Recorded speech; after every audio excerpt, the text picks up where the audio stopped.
Hi ಎಲ್ರಿಗೂ ನಮಸ್ಕಾರ. Welcome back to my YouTube channel.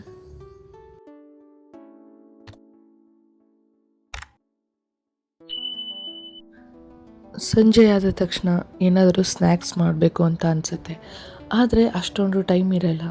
ಹಾಗಾಗಿ ಸುಲಭವಾಗಿ ರುಚಿಯಾಗಿ ಮಂಡಕ್ಕಿ ಸ್ನ್ಯಾಕ್ಸ್ ಯಾವ ಥರ ಮಾಡೋದು ಅಂತ ನಾನು ನಿಮಗೆ ಈ ವಿಡಿಯೋದಲ್ಲಿ ತಿಳಿಸ್ತೀನಿ.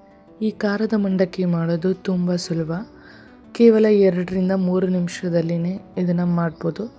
ಹಾಗಾದರೆ ಇದನ್ನು ಯಾವ ಥರ ಮಾಡ್ಬೋದು ಅಂತ ನಾನು ನಿಮಗೆ ತೋರಿಸ್ತೀನಿ ನೋಡಿ.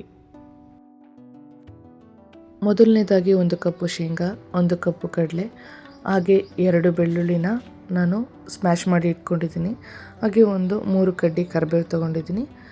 ಅರ್ಧ ಸ್ಪೂನಷ್ಟು ಅರಿಶಿನ, ರುಚಿಗೆ ತಕ್ಕಷ್ಟು ಉಪ್ಪು, ನಂತರ ಅರ್ಧ ಸ್ಪೂನಷ್ಟು ಜೀರಿಗೆ, 4-5 ಒಣಮೆಣಸಿಕಾಯಿ, ಹಾಗೆ 2 ಟೇಬಲ್ ಸ್ಪೂನ್ ಎಣ್ಣೆ.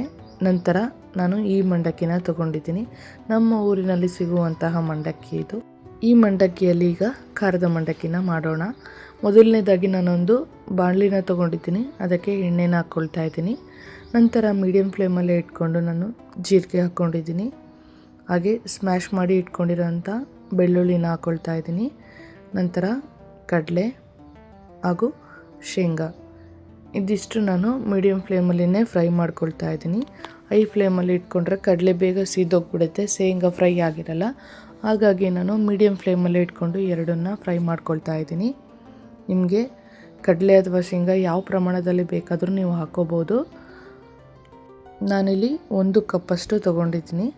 ಈಗ ಇದಿಷ್ಟು ಚೆನ್ನಾಗಿ ನಾನು ಮೀಡಿಯಮ್ ಫ್ಲೇಮಲ್ಲಿ ಇಟ್ಕೊಂಡು ಫ್ರೈ ಮಾಡ್ಕೊಳ್ತಾ ಇದ್ದೀನಿ.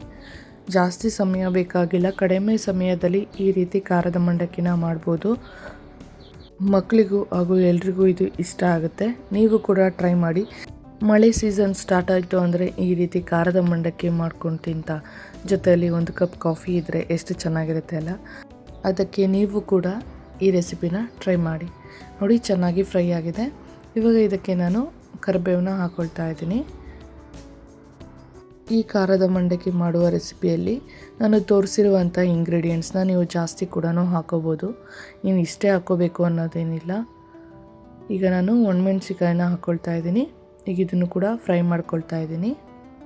ನೀವು ಒಣಮೆಣ್ಸಿಕಾಯಿ ಬೇಡ ಅಂದರೆ ಬೇಕಾದರೆ ಚಿಲ್ಲಿ ಪೌಡರ್ ಕೂಡ ಹಾಕೋಬೋದು. ನೋಡಿ, ನಾನು ಮೀಡಿಯಮ್ ಫ್ಲೇಮಲ್ಲೇ ಇಟ್ಕೊಂಡು ಇದನ್ನೆಲ್ಲ ಚೆನ್ನಾಗಿ ಫ್ರೈ ಮಾಡ್ಕೊಳ್ತಾ ಇದ್ದೀನಿ. ಇವಾಗ ಇದಕ್ಕೆ ನಾನು ಉಪ್ಪನ್ನ ಹಾಕ್ಕೊಳ್ತಾ ಇದ್ದೀನಿ.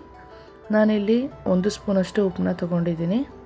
ಹಾಗೆ ನಂತರ ಈಗ ಅರಿಶಿನ ಕೂಡ ಹಾಕ್ಕೊಳ್ತಾ ಇದ್ದೀನಿ. ಇವೆರಡು ಕೂಡ ಚೆನ್ನಾಗಿ ನಾನು ಮಿಕ್ಸ್ ಮಾಡ್ತಾ ಇದ್ದೀನಿ. ಉಪ್ಪು ಎಣ್ಣೆಯಲ್ಲಿ ಕರಗಬೇಕು, ಅಲ್ಲಿವರೆಗೂ ಮೀಡಿಯಮ್ ಫ್ಲೇಮಲ್ಲಿ ಇಟ್ಕೊಂಡು ಚೆನ್ನಾಗಿ ಫ್ರೈ ಮಾಡ್ಕೋಬೇಕು. ಇಲ್ಲಾಂದರೆ ಉಪ್ಪು ಹಾಗೆ ಇರುತ್ತೆ, ಕರಗಿರಲ್ಲ. ಆಲ್ಮೋಸ್ಟ್ ಖಾರದ ಮಂಡಕ್ಕಿಯ ಒಗ್ಗರಣೆ ರೆಡಿ ಆಯಿತು ಅಂತಲೇ ಅರ್ಥ.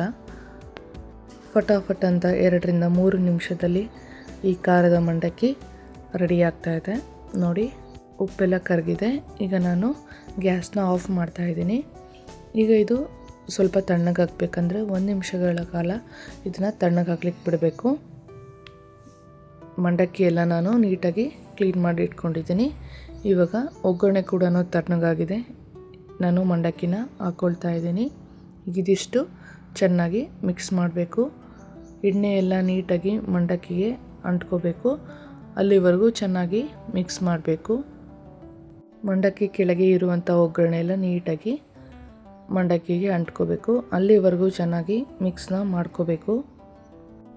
ಚೆನ್ನಾಗಿ ಮಿಕ್ಸ್ ಮಾಡಿದ್ದೀನಿ ನೋಡಿ. ಖಾರದ ಮಂಡಕ್ಕಿ ರೆಡಿ ಆಯಿತು. ಯಾವ ರೀತಿ ಖಾರದ ಮಂಡಕ್ಕಿ ಮಾಡೋದು ಅಂತ ನಾನು ನಿಮಗೆ ತಿಳಿಸಿದ್ದೀನಿ. ಏನು ಸ್ನ್ಯಾಕ್ಸ್ ಮಾಡೋದು ಅಂತ ಯೋಚನೆ ಮಾಡೋಕ್ಕೆ ಹೋಗ್ಬೇಡಿ. ಫಟಾಫಟ್ ಅಂತ ಈ ರೀತಿ ಖಾರದ ಮಂಡಕ್ಕಿ ಮಾಡಿ, ಎಲ್ರಿಗೂ ಕೂಡ ಇಷ್ಟ ಆಗುತ್ತೆ. ಈ ವಿಡಿಯೋ ನಿಮಗೆ ಇಷ್ಟ ಆದರೆ ಲೈಕ್ ಮಾಡಿ, ಕಮೆಂಟ್ ಮಾಡಿ, ಶೇರ್ ಮಾಡಿ, ಹಾಗೆ ತಪ್ಪದೇ ಸಬ್ಸ್ಕ್ರೈಬ್ ಮಾಡಿ. ಪಕ್ಕದಲ್ಲಿರೋ ಬೆಲ್ ಐಕನ್ನ ಕ್ಲಿಕ್ ಮಾಡಿ. ನೀವು ಕ್ಲಿಕ್ ಮಾಡಿದಾಗ ನನ್ನ ಒಂದು ಕುಕ್ಕಿಂಗ್ ವಿಡಿಯೋನ ಅಪ್ಲೋಡ್ ಮಾಡಿದಾಗ ಫಸ್ಟ್ ನೋಟಿಫಿಕೇಷನ್ ನಿಮಗೆ ಬರುತ್ತೆ. ಇದೇ ರೀತಿಯಾದ ಹೊಸ ರೆಸಿಪಿಗಳನ್ನ ನನ್ನ ಚಾನಲ್ನಲ್ಲಿ ಅಪ್ಲೋಡ್ ಮಾಡ್ತಾ ಇರ್ತೀನಿ. ನೋಡ್ತಾ ಇರಿ. Thank you.